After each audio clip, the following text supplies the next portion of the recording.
peut-être nous allons confondre Makambo pour à l'époque à président Ngobila. C'est tout justement que moi et avec président Ngobila, nous avons président de la section foot. Nous avons senga qui comme na lingi qui cité, nati équipe na président Tambwe, nde ayebi Makambo ya kis. Mais ngai elo on a repéré ça bino information. Ngata on a suivi imana tous les 2 fois. Nabima na qualifié imana na Afrique à l'époque où Moussana Niazalaki président figurant. Parce que je peux dire Napolo va figurant dans quel sens.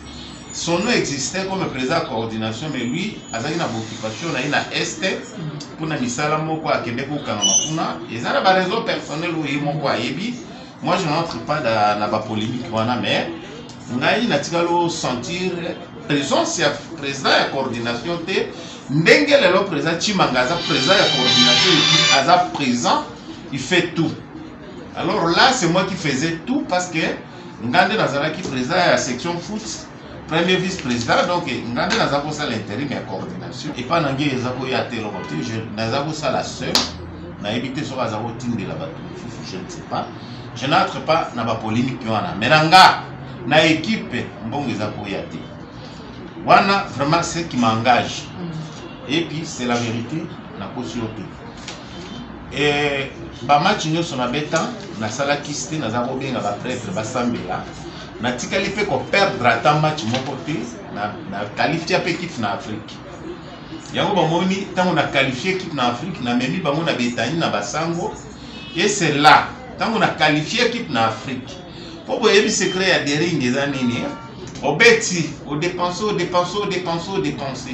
Afrique bon on a bayaka pour récupérer ba équipe wana c'est le moment équipe ndenge na mutema nanga na kanisaki équipe ya eza na capitale nango ba mbongo gouvernement a pesaka ce qu'a fait biso 300 000 to bet match 30 000 to 200 000 ou 270 to bombi na caisse ya derrière ngana mona ki on a tiaki comme liboso wana izalaki na no soutenir Asbel no soutenir cher équipe nanga on a dit maintenant moment imana kokaki ko bando bota pona bet city ba entraînement tina suka et tikali 3 jours équipe ekota stade pour na obeta contre Burundi je pense c'est là où le président y a coordination et kobimake aye kozwa bana na ye mais ba imanie ba bosani ke il y a quelqu'un qui a souffert avec cette équipe qui a dépensé qui a tout fait pour équipe en Afrique bandimi papa ya bana aya kozwa bana na bango aye comme bango na banzelo ba yebi ya bakis bozana so o bimo boyebi malabebelo ya koleka ça ne me concerne pas parce que na komaki déjà et puis à l'écart mission nangi ezalaki na qualifier équipe ekota Afrique nyonso oyo bazalaki nanga ba président Emile que je salue tous ces gens là ba président Richard ba président Doris ba gona nyonso ya lokumu na yebi ba koyebi so que président ya Shanga kisite asimba ka pe kisite yango nde na komisaki de ring place na côté de ring ceux qui osimbi kis au police équipe de ring eza équipe en Nzambe équipe ya basango ceux qui ont hasardé aujourd'hui de ring omemi yango na bakis okobanda opola opoli même équipe oyo ko polisa yo te eko polisa yo tu vois le président Ngobila tango ngana tiki bato mususu baye kokosa ye ke o il faut boyeboya alobi non pembeni nanga kisite alors bozwaka bambongo oyo ezobimasa na bamatch kuna kosalaka makambo na bino olia randi tâche difficile pour mon équipe et komaki mais ngana yebisaki bato ke soki bokolia mbongo ya baentraînement ya bamatch bolia mais muta pusana na kisite pembeni ya équipe donc naza ozo équipe en charge tina su ti ba prêtre baye basambeli équipe ekoti na bisi nanga na kati topiti na stade équipe ebeti na bimi na victoire donc on a conseillé bato lelo président Chimanga a commis en politique au départ c'est un opérateur économique. Je ne pense pas que la politique ou yebi à moment où que ce aussi tonga ya l'état inspectorat IG azanayo mais bon voilà président Chimanga zo de ça pour na yeba les ali mbongo na ye ou azo qui depuis azo sala ba affaire na ye mais azo tia na yima donc c'est la même chose de la même manière de la même façon on ngana zako bimisa na zo tia et là on yo ke la yima wa parce que ngana yebi ngana ya na yima na Nazwa président de la section foot pas les embala monté. Les 400 000, les 300 000 a dépassé à embala monté. Na yebi tout la bousou. Na bêta dépense moko impossible. Na kamwa na assemblée là où le président Moussanga Niazaki ko mona na te. Kaka na assemblée na yeko yoka atangi qu'il a fait une dépense de 300 000. A salango wapi, je ne sais pas. A pesa wapi na évité. A futa joueur nini na évité. Mais ngai nde na dépense ki mbongo nanga. Mais là on a senga na ba administrateur nyoso ya imam. Eza la bateau bazo sa na gouvernement. Pour le moment gouvernement to ko lobi komi ya mutazo mbongo ya gouvernement ya na DSMT. Mais moi mukeo nzamba opambola biso pesa biso. Tous appellent la bonne volonté de Chimanga.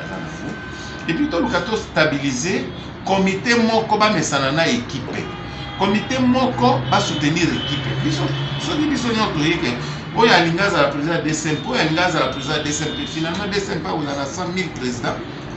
Il y a des connexions président Chimanga. Avec la bonne volonté, il y a Zana. Pourquoi pas, biso ba dissentir, zala simanaye.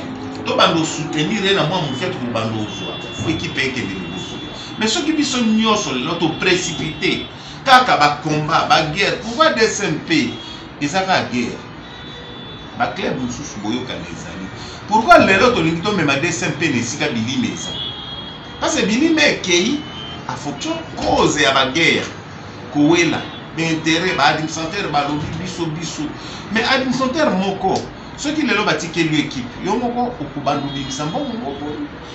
je préfère mieux que bateau bazo linga départ à président Chimanga avec toutes les déceptions que beaucoup de dirigeants ont eu dans DCMP. Toujours ça la calcul ya mabe mingi. Baimanie bozala sage. Na yoki ke mutu abimi na este kuna aye que a commis sous dirigeant. Peut-être vous avez une expérience, mais moi j'ai l'expérience. Est-ce que hier, à Kotika, vous avez une occupation à l'Est, vous avez un match grave à Kangi téléphone? Imana, vous avez un dirigeant à Imana. Il faut y avoir un bon geste. Vous avez un dirigeant à Imana. Il faut que vous ayez un président